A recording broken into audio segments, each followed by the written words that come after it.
All right, how's everybody doing today? Hotep, hey, this is Michael Imhotep, founder of the African History Network, host of the African History Network show. I'm a talk show host, researcher, lecturer, writer, and historian.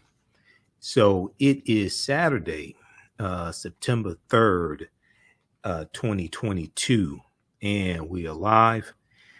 So I wanted to come on for a few minutes and talk about, give you a preview of the online class that I'm teaching on. That's going to start up Thursday, September 8th, 2022, 7 p.m. Eastern Standard Time. You heard me talk about, and we're going to give you information on that. So we do a thousands of year history, and we do what leads up to the transatlantic slave trade taking place.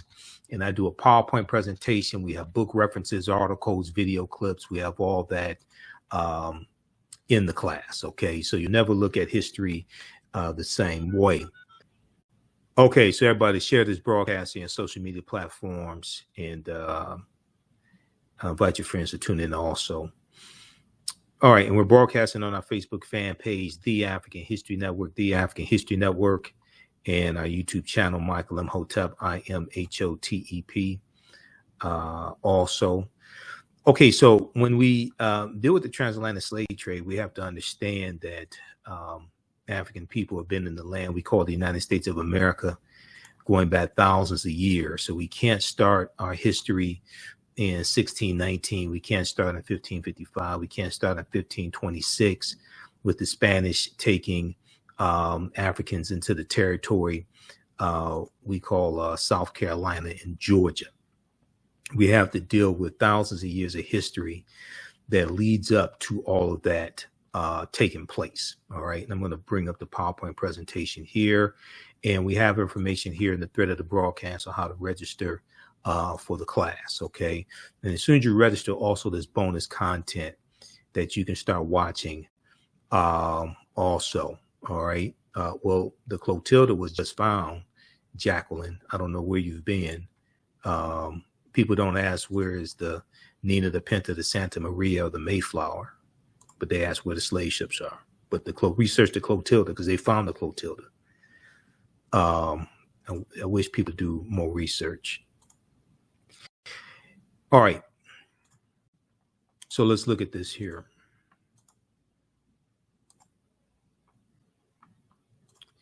And I've been teaching this class on and off since 2017.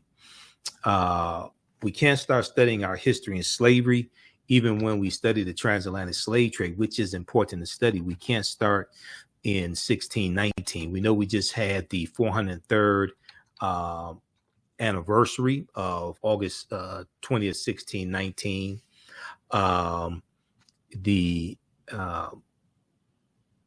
So we just had the 403rd anniversary of August 20th, 1619.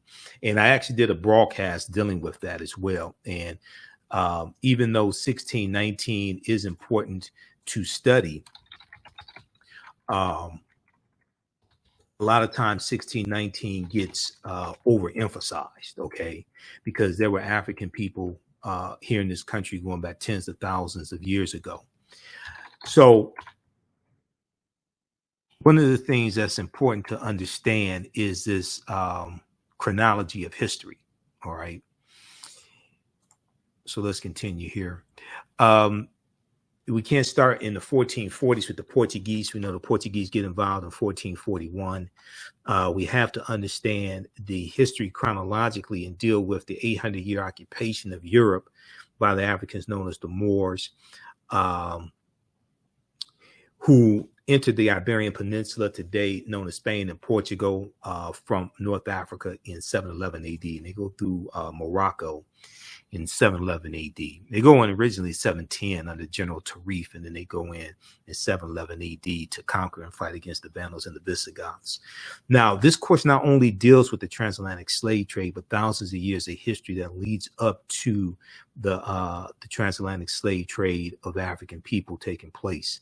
August 20th, 2019 marked the 400th year anniversary of the 29 Africans who come into Point Comfort on August 20, 1619 on the White Lion pirate ship, which was an English pirate ship. Okay. And these were the Kumbundu speaking people from present day Angola. They were captured. They were actually captured by a Portuguese slave ship, the San Juan Batista. Okay, the Portuguese slave ship had about 350 Africans on it, and they're going to be hijacked by two English pirate ships, the White Lion and the Treasurer. And the White Lion and the Treasurer, they come into Virginia in August of 1619, and they're in Point Comfort, Virginia, which was Hampton. It wasn't Jamestown, it was actually Hampton, Virginia.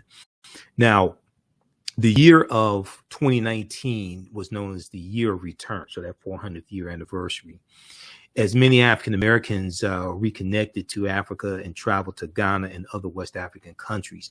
When we discuss the transatlantic slave trade, we have to first understand that African people are the original people of North, Central, and South America, and have been in the land we call the United States at least 51,700 years ago. And one of the books that we use in the class is The First Americans Were Africans, Documented Evidence by Dr. David Imhotep, who's a friend of mine, and his book documents the African presence in this country going back thousands of years. So we deal with everything from the 800-year occupation of Europe by the Africans known as the Moorish. We deal with shocking archaeological discoveries that are causing experts to rethink everything. Insurance companies that took out insurance policies on slave ships and enslaved Africans on plantations. Freemasonry, America and the Founding Fathers. Origins of the term America and Africa. We look at what was the transatlantic slave trade and what leads up to it taking place. We deal with the role that Christopher Columbus plays. We look at people like Bartholomew de las Casas, Right Reverend Bishop Bartholomew de las Casas, who traveled on voyages with Columbus as well. And he's going to actually push for Africans primarily, but also some white people to be enslaved instead of Native Americans, because he said the Native Americans had suffered enough and they were trying to save the Native American souls. Okay, so you have Right Reverend Bishop Bartholomew de las Casas to thank for that. Now he's going to fight against the transatlantic slave trade after that, but it really, after the Asiento of 1518 and King Charles V of Spain, who's the king of Spain at that time, the Asiento de Negros is going to drastically expand the transatlantic slave trade. Okay, and so some sources that you look at will have the transatlantic slave trade starting in 1518, which is not correct, but they're looking at, they may refer to it as a transatlantic slave trade proper, because in 1518, when with the Spanish involvement in the transatlantic slave trade, the Africans are not going from Africa into Spain first. They're going from Africa directly to where they're going in the Spanish colonies, as opposed to stopping in Spain first.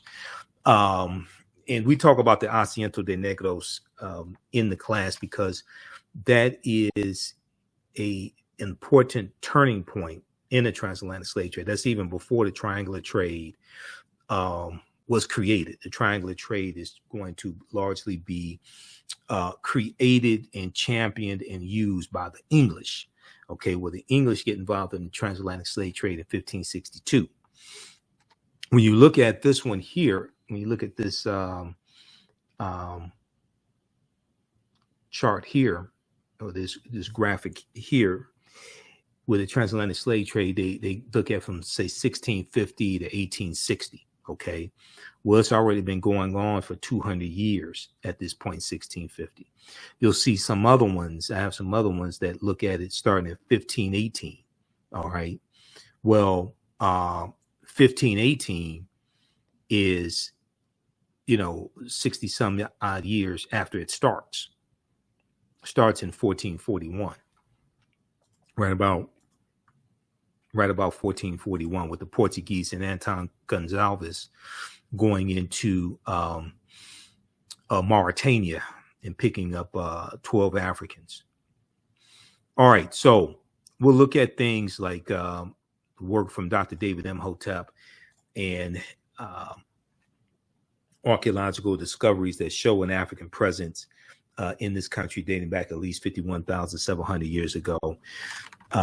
In page 14 of his book, he deals with the discovery from Dr. Albert Goodyear in 2004, where they, in Allendale County, South Carolina, they found 13 different types of evidence that thoroughly documented African presence in this country dating back at least 51,700 years ago. Okay. And they found artifacts, architecture, campsites, footprints in lava, genetic M174 haploid groups dealing with DNA and genetics. They found skulls, skeletons, structures, and tools, 13 different types of evidence thoroughly documenting the African presence in this country dating back at least 51,700 years ago. Here's a picture of Dr. Albert Goodyear, and there was a good article from ScienceDaily.com that deals with his discovery from 2004.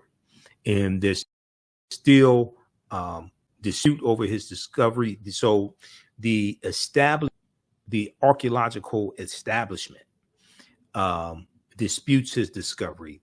And what happens is when a lot of these archaeological discoveries are made, they keep having to push the timelines back. There's one that came out of Morocco in 2017 of Homo sapien skeletal remains that date back between 300,000 and 350,000 years ago, which was over 100,000 years older than the oldest human remains that they had, which was found in Ethiopia about 1974. So, and that dates back about 195,000 years ago. Okay. Well, the discovery in Morocco, when you read about that, and we deal with this in the class, when you read about that, they say that this is totally changing everything, and they have to push the timelines back, and they have to rethink everything and rethink migration out of East Africa much sooner than they originally thought. And, you know, so this is causing, when these discoveries happen, they cause the history books to be rewritten as well. So these are some of the types of things that we deal with in the course. Okay. And I'm teaching another session of it on Sunday, September 3rd. So when you register for the class, you'll register for our new class. We have the information at our website, AfricanHistoryNetwork.com or theAfricanHistoryNetwork.com. But you can join us for the session we're doing on Sunday, September 4th, 2 p.m. Eastern Standard Time, because that's a class that is wrapping up. We only have 2 sessions left in the class. So you're going to get that as a bonus when you register for the new course. The new course actually starts up Thursday, September 8th, 7 p.m. Eastern Standard Time. But you're going to get these 2 sessions, the session that I'm doing on Sunday, September 4th, 2 p.m. Eastern Standard Time. You're going to get that as a bonus. Okay, so the name of this article here is New Evidence Puts Man in North America 50,000 Years Ago. It's from ScienceDaily.com. And ScienceDaily.com is a scientific website. They have different scientific discoveries and archaeological discoveries and things like that at ScienceDaily.com. It says radiocarbon tests of carbonized plant remains where artifacts were unearthed last May along the Savannah River in Allendale County by University of South Carolina archaeologist Dr. Albert Goodyear indicate that the sediments containing these artifacts are at least 50,000 years old, meaning that humans inhabited North America long before the last ice age, meaning that humans inhabited North America long before the last ice age. All right. And I'm going to actually post a link here so you can register for the full course also. Now, these humans that they're talking about are the Khoisan. The Khoisan have the oldest DNA on the planet. They are the ancestors to the Ainu and the Tues. They go all around the world. These are the short-statured Africans. They were here in the land we call the United States of America also. So in October 2012, genetic study published in Science magazine found that the Khoisan in Southern Africa are the oldest ethnic group of modern humans. The Khoisan in southern Africa are the oldest ethnic group of modern humans, with their ancestral line originating about 100,000 years ago. The Khoisan, formerly called by the derogatory term Bushmen, are genetically unique, and no other currently known population had separated so early from our common modern human ancestor, according to the report. Now, here are a couple of Khoisan women. Okay. And the Khoisan live mainly in southern Africa, in territory spanning Namibia, Angola, Zambia, Zimbabwe, and South Africa. And let me pull this up here so I can post it's coming up. So I can post the link. We have the link also here in the thread of the broadcast. They are largely divided into two groups, hunters and gatherers, known as the Sans people, and keepers of livestock, known as the Khoi people. The Khoisan languages include the distinctive clicks, the distinctive click sounds, the click language that are not found in the languages of their neighbors. Okay. And there's a good article from AtlantaBlackStar.com, 5 ethnic groups that prove the first humans were black. 5 ethnic groups that prove the first humans were black. So we deal with a lot of these different ancient civilizations. Okay. We deal with the Khoisan, we deal with Nubia, ancient Kemet. We look at archaeological discoveries. We deal with Great Zimbabwe also. This discovery here, 2010, February 15, 2010, you have this article from the New York Times, okay, on Crete, new evidence of very ancient mariners. On Crete, new evidence of very ancient mariners. And this is from February 15th, 2010. Stone tools on the Greek island of Crete, found on the Greek island of Crete, over the course of 2 summers, they did these excavations. Archaeologists say are at least 130,000 years old, at least 130,000 years old, which is considered strong evidence for the earliest known seafaring in the Mediterranean, and calls for rethinking the maritime capabilities of pre-human cultures. Okay, so when we look at these discoveries, we see that the deeper they dig, the blacker the planet gets, and the more research they do, the older we get. Okay, and these archaeological discoveries are causing the archaeologists, the paleontologists, the scientists, all of them to totally rethink everything and challenge a lot of their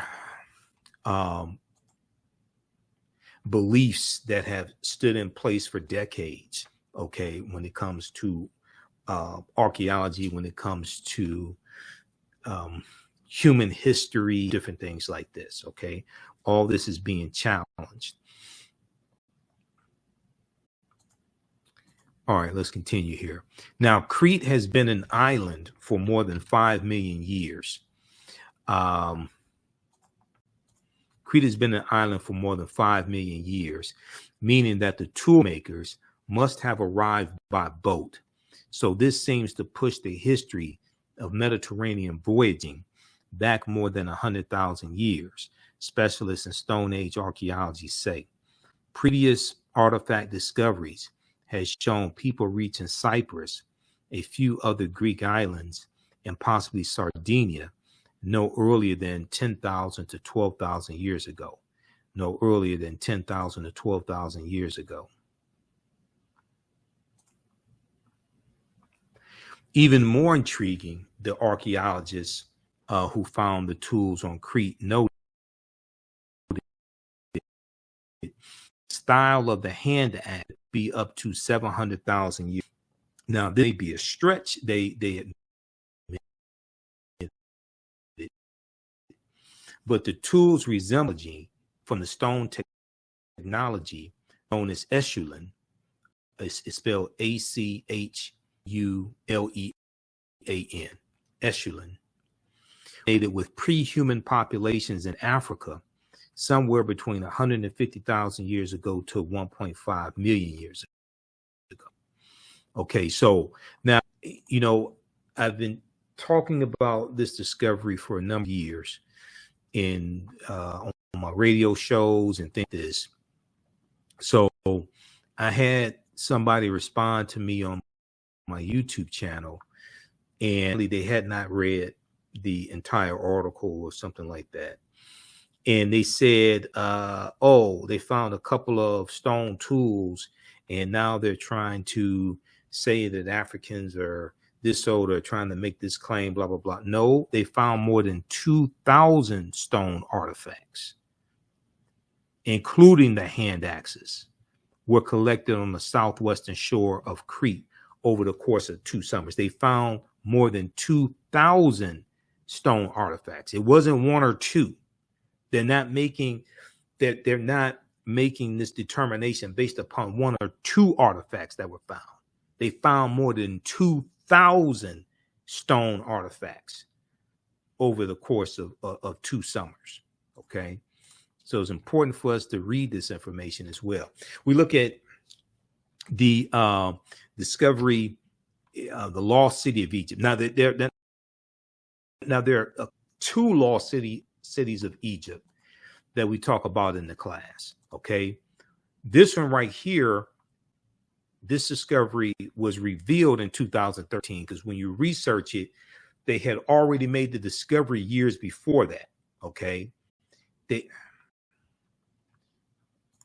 hold on, the screen was frozen up.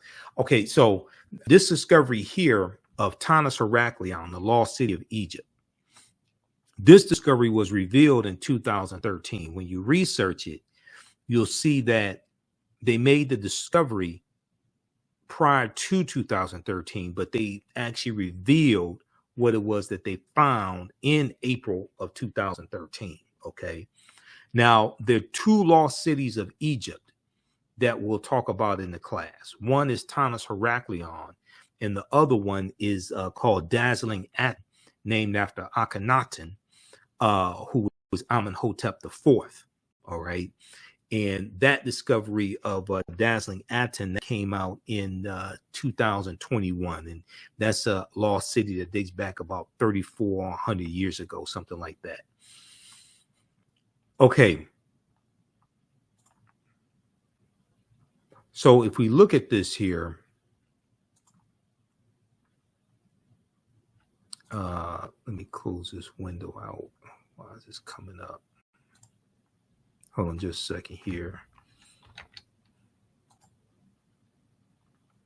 All right. So how you all like this type of information? Give us a thumbs up, give us a heart, give us a like on the broadcast.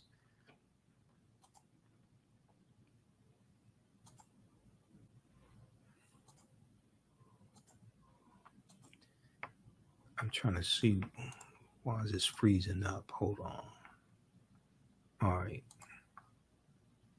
So here's some of the artifacts that were discovered at the bottom of the sea. So this is dealing with Tanis Heracleion, and it says, this comes from an article from Yahoo News. Now, the other articles dealing with this, other publications had articles dealing with this. I cited the article from Yahoo News. They picked up this story from the Telegraph, which is a United Kingdom publication. Okay, Sunken Egyptian city reveals 1,200-year-old secret. Sunken Egyptian city reveals 1,200-year-old secret. Secrets. The Telegraph reports that 150 feet beneath the surface of Egypt's Bay of Abu Qir, they found 64 ships, 16-foot tall statues, 700 anchors, countless gold coins, and smaller artifacts. Now, the lead archaeologist was Frank Gaudillo on this expedition. Frank Gaudillo estimates that Tanis Heracleion was built around 8th century BC. Okay, so, and these are some of the statues that they found, some of the artifacts, just a few of the things that they found down there. All right. And then we look at the lost city of Egypt as well. This is dealing with Dazzling Aten. also. So we go throughout and look at different periods of history. Of course, we deal with the 800-year occupation of Europe by the Africans known as the Moors. And then we look at the African influence here on the U.S. as well, okay, which is extremely important also, the African influence on the U.S. The layout of Washington, D.C. is a copy of the layout of ancient Kemet. And Egypt on the Potomac, Tony Browder deals with this as well, okay? And Egypt on the Potomac is one of the books that we reference in the class also.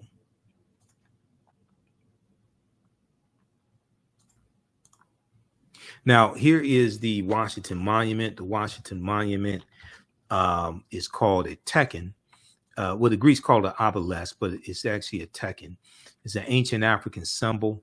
It's a symbol for resurrection coming from the story of Asar, Aset, and Heru, who the Greeks called Osiris, Isis, and Horus. And we know that Freemasonry, the foundation of Freemasonry, are the teachings coming out of ancient Kemet, coming out of the Grand Lodges in ancient Kemet, coming out of the temples. So there were over 1,200 Tekkenu in ancient Kemet. Today, there are somewhere, but there's less than a dozen of them, okay? Let's put it like this. There's less than a dozen of them. I'm going to post a link here to register for the courses. Register for the course, and when there's some bonus content that you'll get as well. So you can register for that now. We do the sessions live. All the sessions are archived and recorded. You can go back and watch anytime. And also we have the information on the homepage of our website, theafricanhistorynetwork.com, theafricanhistorynetwork.com. And let me pull up the, we've got the website up here. If you go to our old website, africanhistorynetwork.com, it'll direct you to the new website. So this information here. So the class is going to be an 8-week online course. I've been teaching it on and off since 2017. We have over 150 slides in the class, so over 50 articles. I do a PowerPoint presentation. We have book references, articles, video clips. So class number 1 begins Thursday, September 8th, 7 p.m. Eastern Standard Time. So you can register here, click right here to register, and you can do debit card, credit card, PayPal, etc. And also when you register, you'll see the information for the class on Sunday, September 4th, 2 p.m. Eastern Standard Time, because we have 2 sessions left of a course that's already been running that I'm wrapping up. So you can join us for the existing course, and you'll be ready for class number 1 that starts up Thursday, September 8th. All right. Now, we see different Tekkens in different parts of the world. Okay. And we see this theft of African history, African culture, and it gets represented to the world as if these people created it themselves, and they did not, as if Europeans created this themselves, and they did not. We see examples of Tekkens in, or Tekkenu for plural, in London, England, New York City, right here in the U.S., New York City, and Paris, France. Now, the ancient Kemites or ancient Egyptians called obelisks Tekkenu. You'll see Tekkenu spelled differently, different ways. Sometimes that last letter would be a W instead of a U. But ancient Egyptians called obelisks Tekkenu, and they were also used to tell the time in the past. Now, their pinnacles were basically covered in gold to reflect the sunlight. Historians say that obelisks represented immortality and eternity. They represented immortality and eternity, and their long structure helped connect the heavens and the earth. Now, currently, Cleopatra's Needle is the name given to 3 ancient Egyptian Tekenu or obelisks. One in New York City, one in London, England, and one in Paris, France. However, they do not all come from one Egyptian site. The obelisks in New York and London are carved out of red granite from the quarries of Aswan, a major source of stone for Egyptian antiquities. The two obelisks were commissioned by Pharaoh or Nesubiti Thutmose III for the Temple of the Sun in Heliopolis, near modern-day Cairo, with each weighing about 224 tons, and they're 68 feet tall. So there was a good article from face-to-face-africa.com called Cleopatra's Needle, how 3 ancient Egyptian obelisks ended up in New York City, London, and Paris, France. But what happens is we'll see these structures, right, and not know that these structures are from Africa. They were created by African people. They're from the Nile Valley region of Africa. So we'll give credit to the country where they are. So we'll give credit to the French, we'll give credit to Europeans here in the US and New York City, because we think that they created them. But no, these were stolen. These were stolen from our ancestors. So we look at things like some of the deity, especially in ancient Kemet, and we look at the first Holy Trinity, known as Asar, Aset, and Heru, who the Greeks called Osiris, Isis, and Horus. And we look at some of the mythology surrounding them, and that mythology is still with us today. Okay. So here's a famous statue of Asar, Aset, and Heru. Heru is in the middle. I'm sorry. Asar is in the middle. The father, Asar, is in the middle, who Greeks called Osiris. Now, if you look at page 17 of Egypt on the Potomac by Tony Browder, and that's one of the books we use in the class. You don't have to buy any of these books to follow along in the class. We share excerpts with you. You can buy them if you want to, but you don't have to buy any of these books to be able to follow along in the class. Now, there were approximately 1,200 Tekenu built in ancient Kemet in ancient times, but only about a dozen are found in Egypt today. Many of the Tekenu removed from Egypt are now in Istanbul, Turkey, London, England, Paris, France, Berlin, Germany, New York, Rome, Italy, Vatican City, and elsewhere throughout the world. The Tekenu are now called obelisks by their new owners, and few people know their origin or that they symbolize the resurrection of the African king or Nesubiti or Pharaoh Asar. If you read page 17 of Egypt on the Potomac by Tony Browder, he breaks down this history.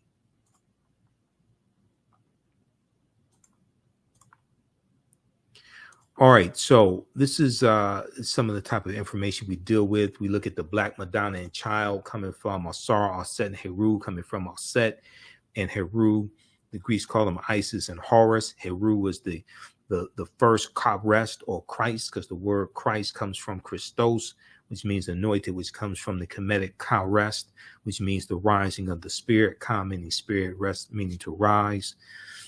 And we see in the mythology that Asar, after he is killed, Asar is resurrected after he is killed by his brother Set. He's cut up into 14 pieces.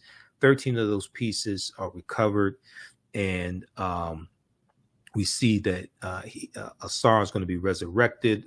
Set puts the 13 pieces that are recovered back together and resurrects her husband, and his death is going to be avenged by his son Heru, who kills his uncle Set. Okay, and we see that this is also going to form the foundation of the movie Star Wars, because George Lucas was a big he studied mythology. His mentor was Joseph Campbell. Joseph Campbell wrote the book The Power of Myth. And in an interview that Bill Moyers did in 1999 with George Lucas, who created Star Wars, George Lucas talks about the power of myth. He talks about the impact that Joseph Campbell had on him and the mythology that Joseph Campbell shared with him. The mythology of Star Wars with George Lucas, the struggle between heroes and villains and the influence of a higher force are the essence of mythology and resonate within all cultures, providing storytellers with a natural framework for spinning tales.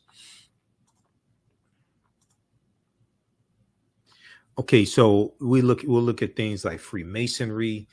The word Mason is derived from the Latin words mass and sun.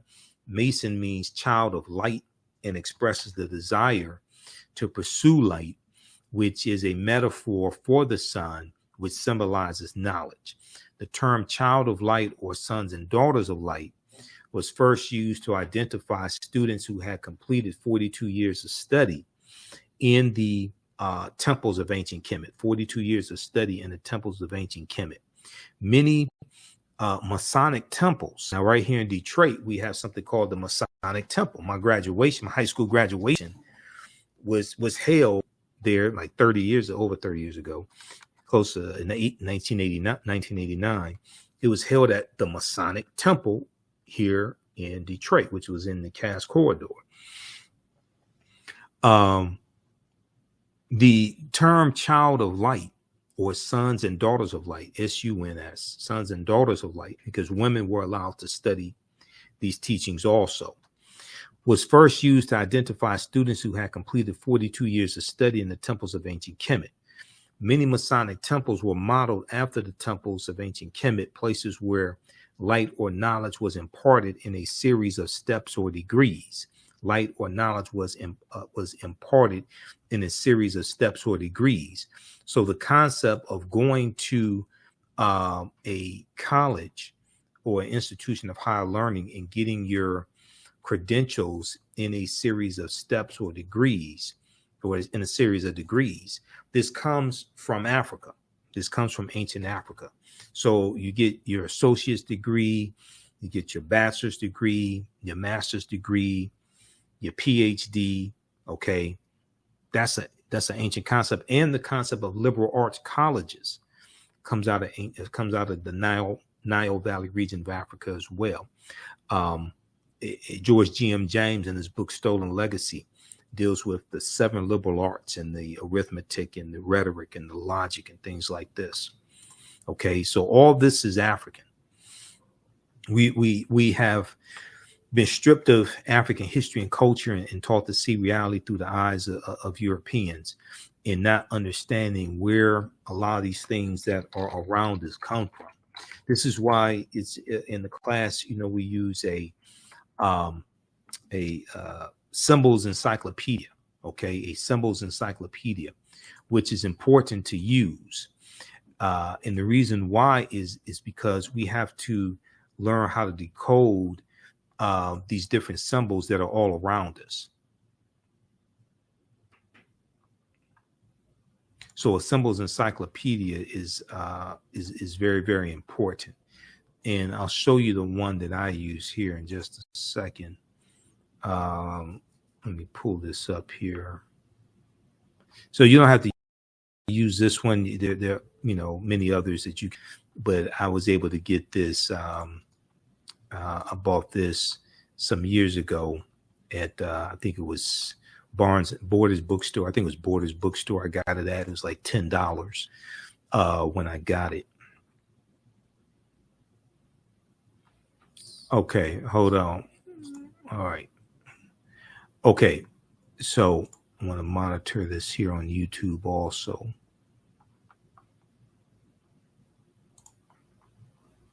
All right, so this is the Signs and Symbols is the name of it.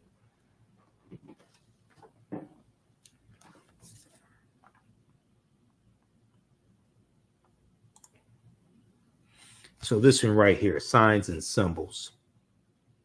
So this is the symbols dictionary, symbols encyclopedia that I use. And it's in full color.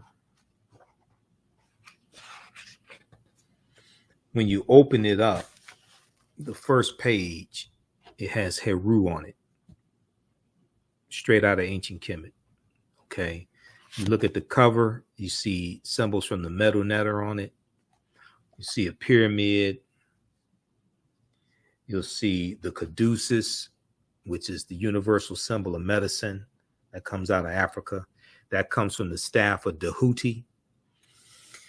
And Dehuti carried 2 staffs, and each staff had a snake wrapped around it. And one staff had the crown of Upper Kemet on it.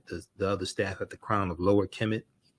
And then you're going to have Hermes, which was worshipped by the Greeks, the deity of the Greeks. Hermes has a staff that's similar to the one that Dehuti has, the 2 that Dehuti has. And then Mercury, who's worshipped by the Romans, he's going to have the symbol of the caduceus, which is a combination of what Hermes had and Dehuti. Okay, so when you see the universal symbol of medicine, you're looking at African symbolism.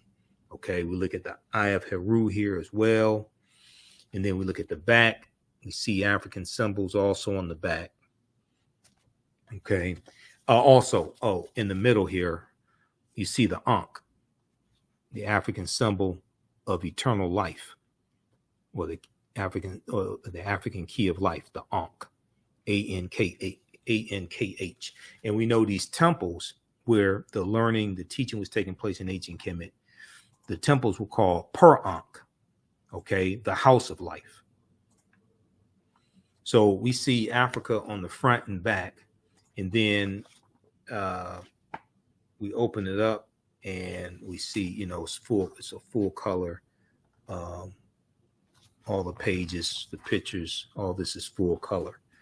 Okay, and it goes through, it decodes, explains over 2,000 symbols from all around the world. Decode the secrets and uncover the origins and meanings of over 2,000 signs and symbols, from ancient hieroglyphs to modern day logos. Okay, so this one was, I think this was $10, something like that. This is put out by Covent Garden Books. It's put out by Covent Garden Books. Okay, that's the publisher. And this is Signs and Symbols. So there may be other symbols encyclopedias you get. This edition came out in 2011. There may be other symbols encyclopedias that you get, but you definitely want to have one.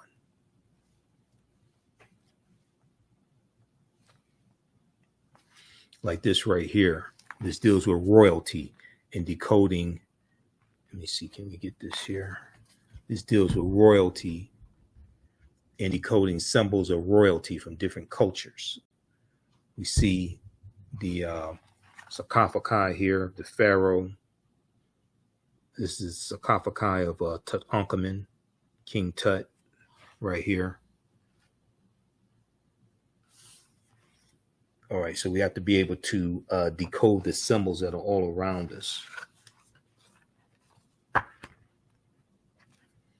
This is a really good one because there's a index in the back, so it makes looking up information easy.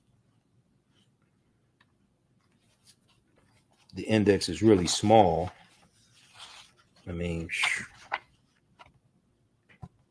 but the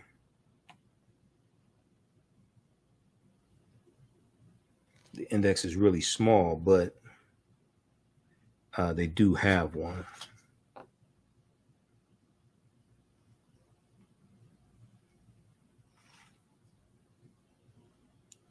All right, let's continue here. How's everybody doing? Okay, how you all like this information? Who still needs to register for this online course? And when you register for our new 8-week online class, that meets on class number 1 is going to be Thursday, September 8th, 7 p.m. Eastern Standard Time. When you register for that, you'll also get the last 2 sessions of a course that is coming to an end that I'm teaching.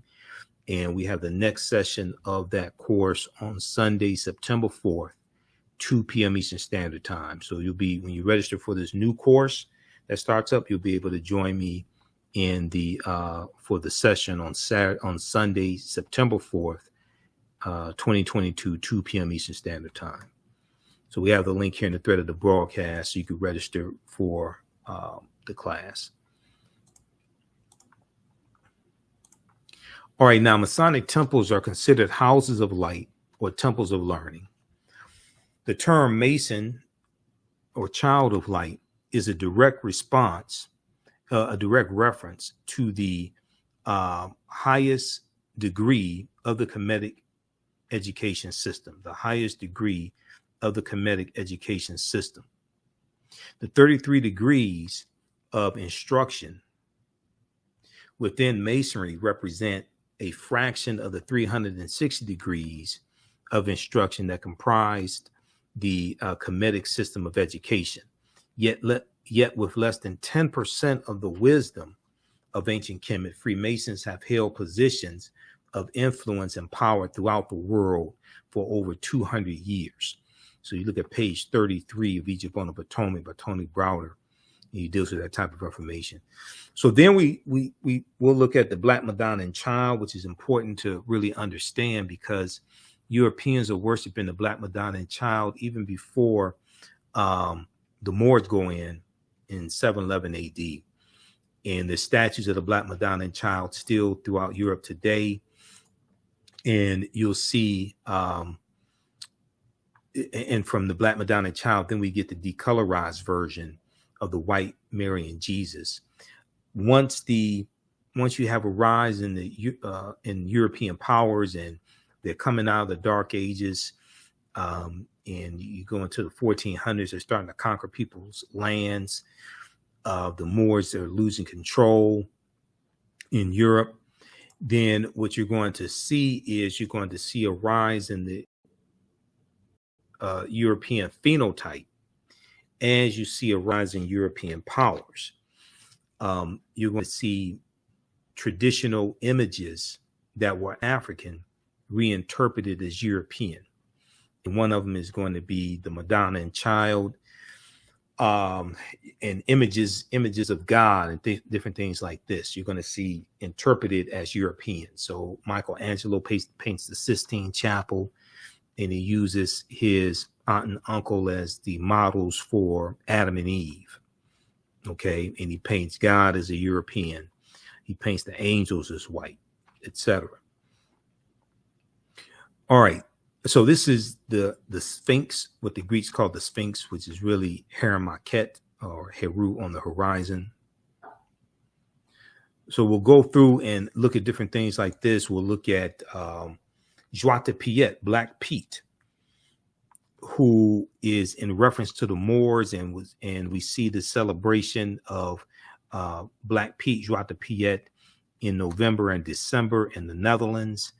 And it runs through about December 5th in the Netherlands. But he is he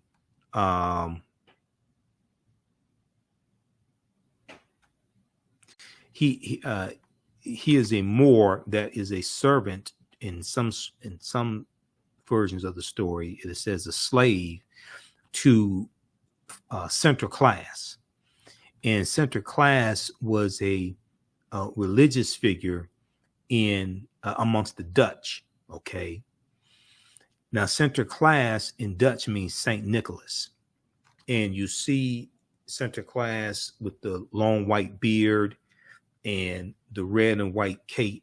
His colors, he wore red and white. He's a precursor to Santa Claus. Okay, Santa Claus means Saint Nicholas. And when the Dutch come to this country in the early 1700s, they bring the celebration of center class with them. And center class gets transformed into the secular figure of Santa Claus. Now, it's going to be the a cartoonist named Thomas Nast, N-A-S-T. Thomas Nast is going to be the one who transforms center class into the secular figure of the jolly fat fellow in the red suit known as Santa Claus. That transformation is going to be basically done by Thomas Nast. Then you have the poem, A Visit from St. Nicholas by the Reverend Clement Clark Moore. "'Twas the night before Christmas, and all through the house not a creature was stirring, not even a mouse." That's from Clement Clark Moore. And that story is also helps to push the secular figure Santa Claus, and it introduces the reindeer also. Okay. But we're going to see that those stories in Santa Claus, that comes from largely the Netherlands and amongst the Dutch.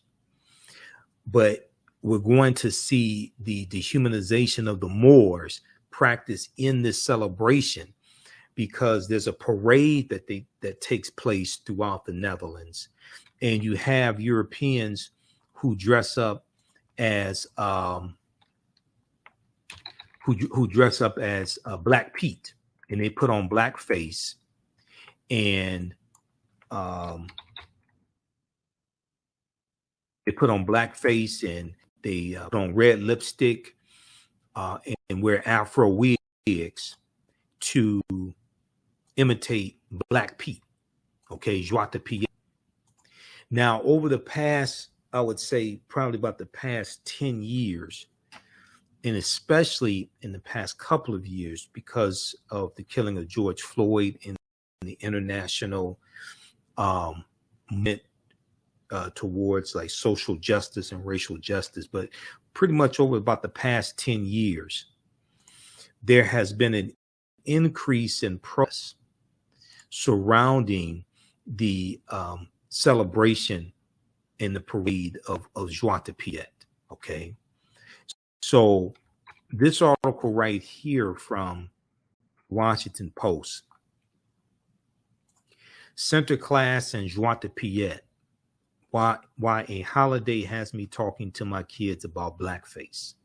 Center Class and Joie de Pied, while a holiday has me talking to my kids about blackface. This is from December 4th, 2018 by Tracy Brown Hamilton. So here you see the this is part of the parade, okay? And you have this it's supposed to be a steamship, and you have these Europeans dressed up in blackface as Black Pete, and then you see Center Class there in the middle, right? Okay, so if we look quickly here at this article, it says the tradition is this: on the second Saturday of November, Joie de Pied, or Black Pete, arrives in the Netherlands on a steamship from where? From Spain. On a steamship from Spain.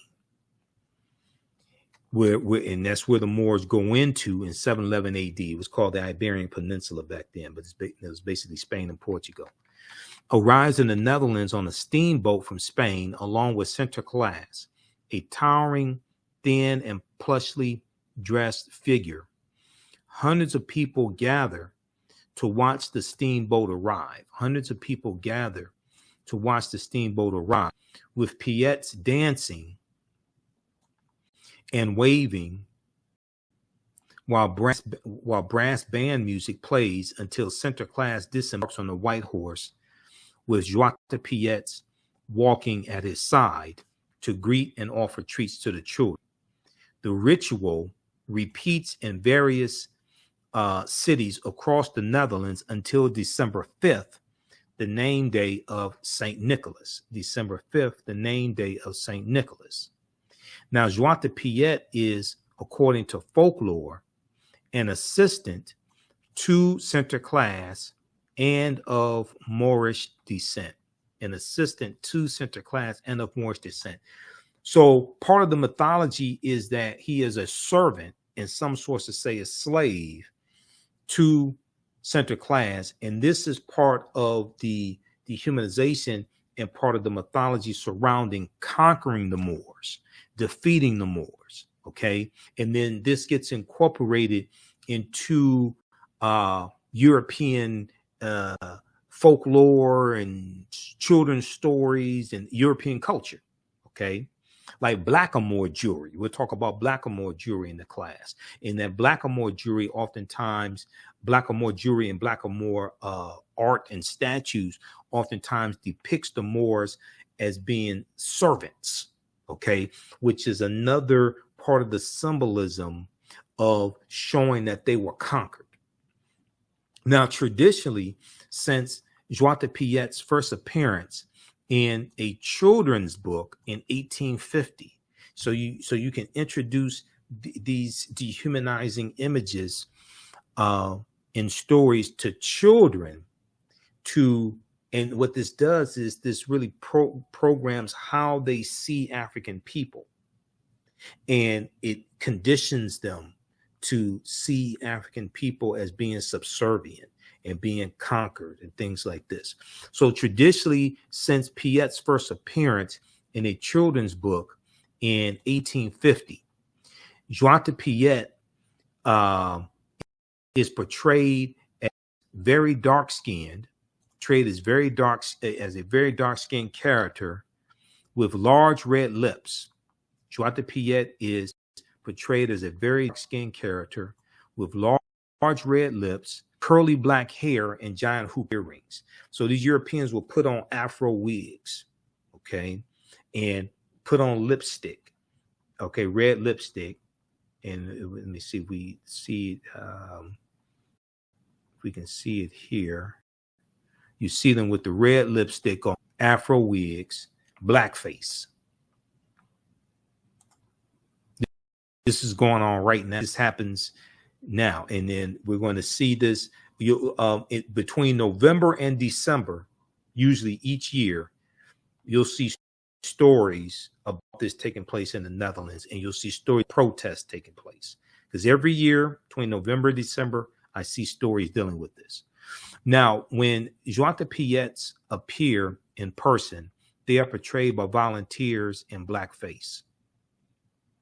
Unlike Santa Claus, who comes one night a year, Sinterklaas and Joan de Piet stick around for a few weeks, leaving presents for children's shoes left out by the fireplace each night.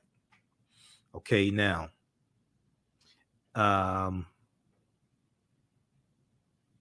but we are also inundated with news of protests and riots among those in favor of the Joan de Piet tradition and those who wish to end it.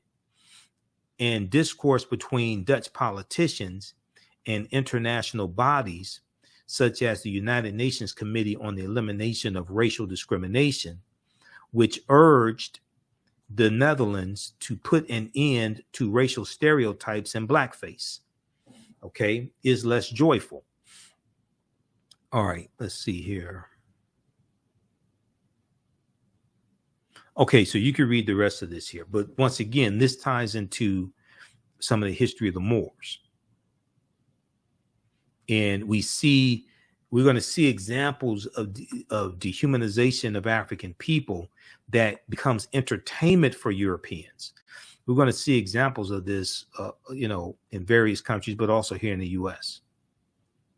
Like the minstrel shows which start about 1828 with T.D. Rice, Thomas Dartmouth Rice, here in the U.S. and become one of the most, at one time, pretty much probably about the most popular form of entertainment in the country.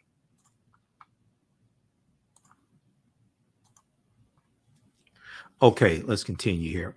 All right, how y'all like this type of information? Who still needs to register for this online class? So we have a new course starting up Thursday, September 8th, 2022, 7 p.m. Eastern Standard Time. It's going to be a 8-week online course. Now, I'm teaching I have a section of this course that's coming to an end, and we have 2 classes left. The next class I'm teaching is next session of that course I'm teaching is Sunday, September 4th, 2 p.m. Eastern Standard Time. So that course is coming to an end. When you register for our new course that starts up Thursday, September 8th, you'll be able to join us in the Sunday class, okay, for the section that's coming to an end. And we do the sessions live. All the sessions are archived and recorded. You can go back and watch them anytime, okay? So a year from now, 2 years from now, you'll be able to go back and watch the entire course. You don't have to be present in the class, because as soon as the class is over with, as soon as we complete a session, within about 10 minutes or so, it's available on demand. So you can log it. You'll be able to log into your account and you'll be able to watch the full class. Okay. So visit our new website, theafricanhistorynetwork.com, theafricanhistorynetwork.com. If you go to the old website, africanhistorynetwork.com, it will redirect you to the new one. And we also have a bundle pack so you can register for both classes that I teach for $130. That's over a $300 value. If you've taken any of my online classes in the past, email us and you'll get a 50% discount. You can email us through the website. Okay. Also, just click on contact. What does it say? Contact the African History Network. Just email, click there and you can email us. The second class I teach, and it's going to start up Tuesday, September 13th, 7 p.m. to 9 p.m. Eastern Standard Time, from the Civil War to the Civil Rights Movement and Black Power, 1865 to 1968. From the Civil War to the Civil Rights Movement and Black Power, 1865 to 1968. And we go through and we look at history starting in 1803 with the Louisiana Purchase, okay, and the Haitian Revolution, because those 2 events are connected. And we go through and look at history chronologically and see what leads up to the Civil War taking place, and look at the Civil War, Reconstruction, 1865, 1877, Reconstruction era, Jim Crow era, Great Migration, World War I, World War II, Civil Rights Movement, Black Power movement. To understand what happened to us after slavery ended, what were the laws and policies put in place to put us in the predicament we're in today, to understand where we need to go from here. Okay, so that's the second class as well, from the Civil War to the Civil Rights Movement and Black Power, 1865 to 1968. Okay, now, so we'll look at things like, why is Christmas celebrated on December 25th? This may go outside the circumference of some people's awareness, but nowhere in the biblical text does it state that Jesus the Christ, or Yeshua, was born on December 25th. And we know the letter J didn't exist until 1630 AD also. Okay, so we'll look at this history. We'll look at some things, some aspects of the film Black Panther, because the film Black Panther relates to African history, African culture, African language, African spiritual systems. We know the Panther deity in the film Black Panther, Bast, comes from Bastet, who was a Neter. She was a goddess worshipped in ancient Kemet around 2890 BC. And she was originally in the form of a lioness, had the head of a lioness originally, and later the head of a cat, Bastet. Okay, this is where Bast comes from in the film Black Panther. And also, you know, we'll look at things like the word Wakanda, because the word Wakanda is a real word. And Wakanda is a word, but it's also in the Omaha Ponca and Sioux Indian languages. Okay, so we see it in Bantu languages like Kikongo, and it's in reference to family, but also it's in the Omaha Ponca and Sioux Indian Native American languages. And Wakanda means possesses secret powers, which sounds a lot like Black girl magic to me. In Wisconsin, there's a Wakanda water park. Wakanda Water Park in Wisconsin. It's spelled Wakanda. It's been there for decades. Okay, it didn't just come into existence when the movie came out in 2018. We'll talk about Hannibal Barca and the Carthaginians and the Punic Wars, the 3 Punic Wars as well, and the fight against Rome, and Publius Cornelius Scipio Africanus. Will deal with the fact that Africa is not named after Publius Cornelius Scipio Africanus. People have it backwards. He took his surname after the Battle of Zama in 202 BC, after he conquers Hannibal Barca. And Africanus means belonging to Africa. Africanus is Latin. It means belonging to Africa. So we'll look at Carthage some as well. We'll look at Carthage. We'll look at the Kingdom of Great Zimbabwe. We'll look at the 3 great West African kingdoms of Ghana, Songhai, and Mali. Axum as well. So we'll look at these different civilizations, these different empires. We'll go through and look at some of the history of the Africans known as the Moors, and going into the Iberian Peninsula and settling in the southern portion of Spain that they call Al-Andalus. Okay, and they go on in 711 AD.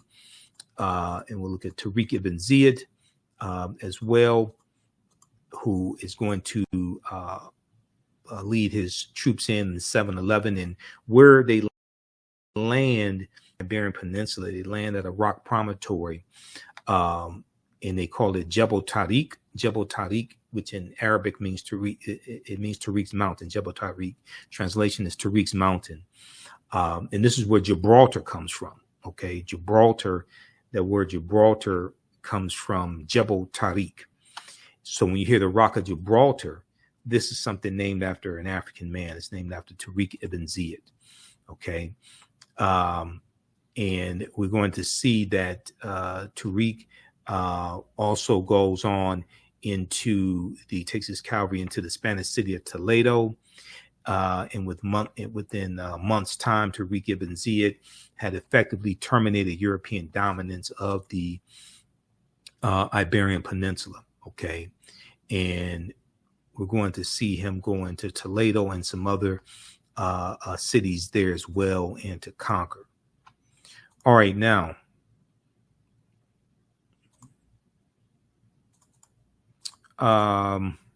we deal with Saint Maurice also. We look at Mansa Musa, becomes emperor of the Mali Empire in 1312 AD. We'll look at the 3 great West African kingdoms of Ghana, Songhai, and Mali also. Christopher Columbus. Columbus is crucial to understanding the expansion of the transatlantic slave trade and what Columbus went on his 4 voyages, what was behind his voyage as well, and the atrocities that he inflicted upon indigenous people. So he never comes to the land that we call the United States of America. The closest he comes here is Cuba, which is 90 miles away. Okay. But these island nations that he conquers, they still have not recovered from what happened to them over 500 years ago. Okay. Hispaniola, the island of Hispaniola, the western third of Hispaniola is where Haiti is. But Puerto Rico and Honduras and Panama and Jamaica, things like this. And these are all conquered by Spain. And there's going to be a fight. There's going to be a fight between these European nations over these different new territories and island nations that are being conquered by Spain. So we're going to see Jamaica fall into the hands of the British. We see the western third of the island of Hispaniola, Saint Dominique, is where Haiti's going to be. We see that fall into the hands of the French. So we're going to see these fights, these same European nations and these same Europeans who've been fighting each other for hundreds of years, going back to when they were groups of barbarians, like the Anglos, the Saxons, the Jutes, the Lombards, the Picts, the Alans, the Franks, the Vandals, the Visigoths, things like this. Going back to when they were barbarians, we're going to see these nations of Europeans continue to fight and kill one another. Okay. And they're fighting and killing each other over these new lands that are being conquered, and they're fighting over wealth and Um, they're setting up plantations, especially sugarcane plantations, in these areas with a very warm climate. All right. So, and then we look at what leads up to the transatlantic slave trade taking place. We look at Christopher Columbus, Bartholomew de las Casas as well. Bartholomew de las Casas estimates that Columbus was responsible for the murder of 12 million to 25 million indigenous people. Okay. So this is just a brief overview of this, what's going to be an 8-week online course, Ancient Kemet, the Moors, and the Ma'afa, Understanding the Transatlantic Slave Trade, where they didn't teach you in school. I've been teaching this class on and off since 2017. It's evolved immensely. It's evolved greatly from when I first taught it in 2017. So we have over 50 articles in the class. There's a number of books that we reference. You don't have to buy any of the books to follow along in class. There's about 150 slides or so in the class as well. There are also video clips. We look at what was the transatlantic slave trade and go through and look at this step by step. The widespread enslavement of diverse peoples of economic and political gain has played a fundamental role throughout human history in the development of nations. Ancient Greek and Roman societies operated by using slave labor, as did many European countries in the modern period. As early as the Middle Ages, Mediterranean cities were supplied with Moorish black slaves from Muslim countries in North Africa. Okay, by comparison, the slave trade is a term which has grown to be associated specifically with the transatlantic slave trade or the triangular trade that spanned 4 centuries, roughly 1518 to 1865. But really, it goes back to we have to start in 1441 with the Portuguese, because the Portuguese were going to dominate for the first 200 years. 1518 is when the Asiento de Negros is signed by King Charles V of Spain, and is drastically going to expand the transatlantic slave trade. Okay. Triangular trade that spanned 4 centuries, roughly beginning 1518 and 1865, involved 3 continents, Europe, Africa, and the Americas, and was responsible for human suffering on an unprecedented scale. And we see that African slaves were first brought to the New World shortly after its conquering by Christopher Columbus. And we see that right around 1501, the Spanish are going to start bringing Africans into these territories, okay, like Hispaniola. However, the slave trade proper only began in 1518, many sources say, when the first black cargo direct from Africa landed in the West Indies. And that's going to be under the control of the Spanish, and that's after the Asiento de Negros is signed. Now, the importation of African slaves to work in the Americas was the inspiration of the Spanish bishop Bartholomew de las Casas, whose support of African slavery was motivated by humanitarian concerns.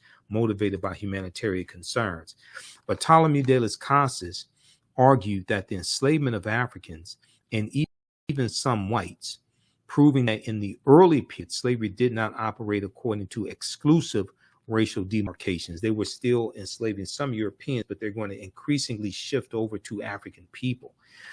Bartholomew de las Casas argued that the enslavement of Africans and even some whites would save the indigenous American Indians or Amerindian populations, which were not only dying out, but engaging in large-scale resistance as they opposed their excessively harsh conditions. As a result, King Charles V of Spain agreed to the Asiento, or slave trading license, of 1518, which later represented the most coveted prize in European wars, as it gave to those who possessed it a monopoly in slave trading. Okay, so we'll go through and look at this history also So this is a deep course. This is an 8-week online course that I teach. Ancient Kemet, the Moors, and the Ma'afa, understanding the transatlantic slave trade, what they didn't teach you in school. We'll look at thousands of years of history, what leads up to the transatlantic slave trade taking place. We'll look at this history chronologically, okay? So you can register for this online course right now. So class number 1 starts Thursday, September 8th, 2022. There's bonus content you can start watching now. It's going to be 7 p.m. to 9 p.m. Eastern Standard Time. We do the sessions live. All the sessions are archived and recorded. And we have the link to register for the class here in the thread of the broadcast also. I'm going to post the link here again on the thread of the broadcast, and it's also in the description here as well, and at our website, theafricanhistorynetwork.com. So the class is regularly $130. It's on sale $80. You can use this information with your children. I would say the content is PG-13, okay? It's not overly graphic. I don't do a lot of cursing, things like that. And you can watch from around the world also. So how do you all like this type of information? Okay, give us a thumbs up, give us a heart, give us a like. And when you register for this class, this also helps support the African History Network, helps us keep doing the research, stay on the air, keep broadcasting, pay some of the bills, etc. You can also support us through Cash App, $ the AHN Show through Cash App, and through PayPal, paypal.me/the AHN Show. This helps us keep doing the research, stay on the air, pay some of the bills, because it takes a lot to do all of this, to do what I do. We have the PayPal and Cash App information on our website as well. And the link right here, the Cash App takes you to the Cash App barcode as well. Okay. This is our only Cash App account. There's some fake African History Network Cash App accounts I'm still trying to get shut down. I've had Cash App launch an investigation. I have to follow with them on this. But this is our Cash App account, $ the AHN Show, SHOW. When you go to it, it says Michael and shows my picture there. So these other ones are fake ones. That's not us. And we have the PayPal link there also. All right, look, we have to get out of here.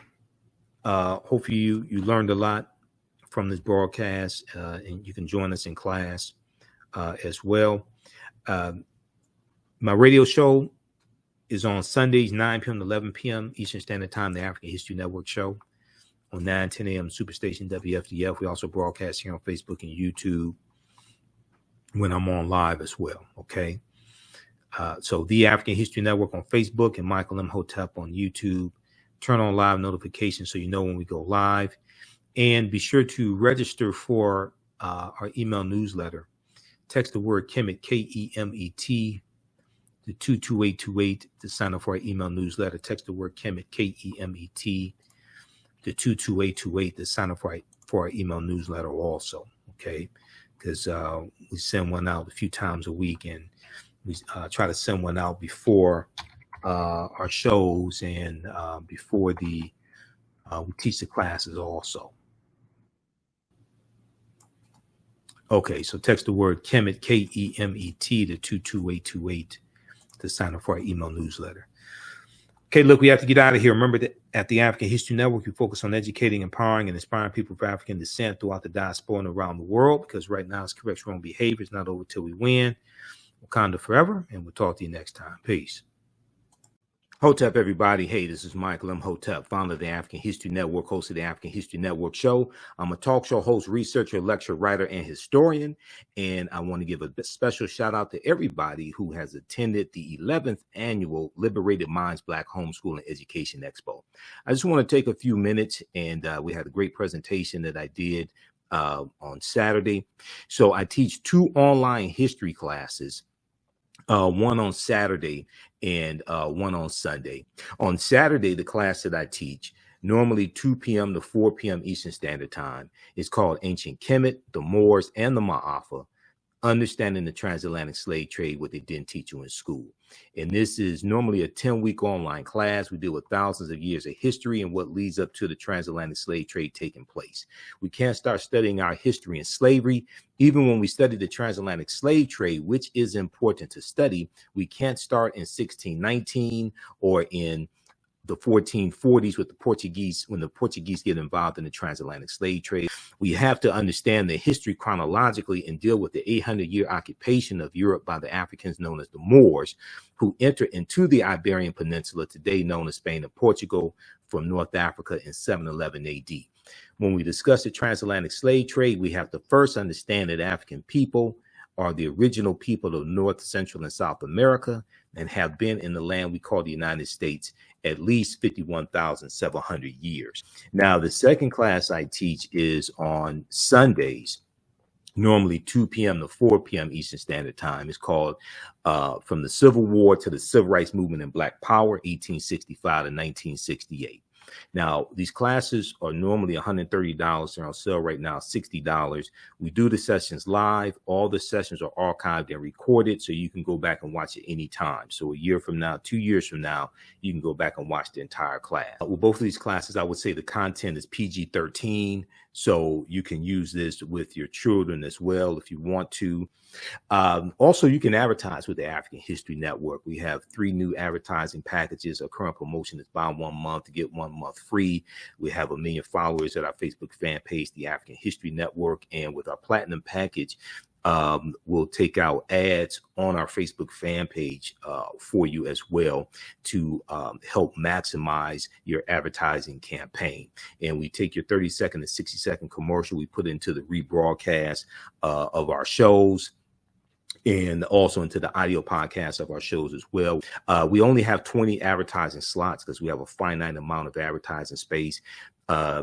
Email us at ahnshow@theafricanhistorynetwork.com, ahnshow@theafricanhistorynetwork.com, or call us 313-462-0003.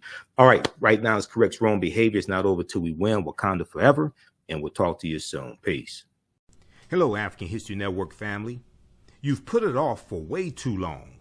Now it's time to act for your family, your future, and the next generation.